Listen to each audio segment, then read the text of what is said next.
تاجیکستان کشوری به وقت کبیر بین دولت و ندارد و نصیب مواد و دویم تویش در جهان دارد و فرزند و 10 میلیون در مساحت 93 بود شوهرش در امن تا گردون بود پیشنهادش شد قبولی علامین او بو اقلیم پیره خوب فوتبال بین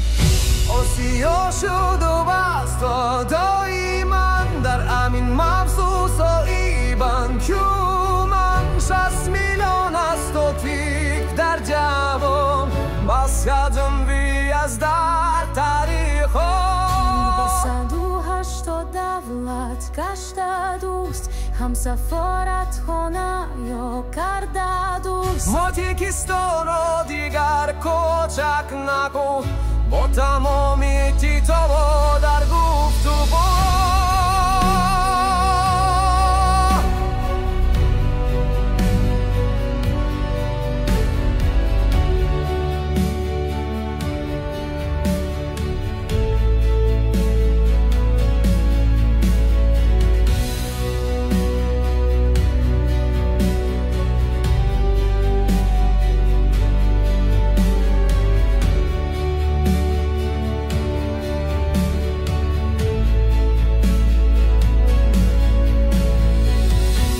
تاجیکستانم بزرگه در جهان باز بدارم تو را از نزدیکان حرفی سرور رهنمایی دنیا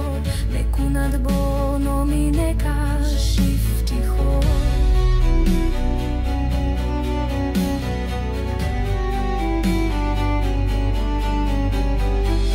تاجیکستانم بزرگی در جهان دوست می‌دارم تو را از مغزیگان حرفی سرور رهنمایی دنیا میکند با نامینه کشیفتی خود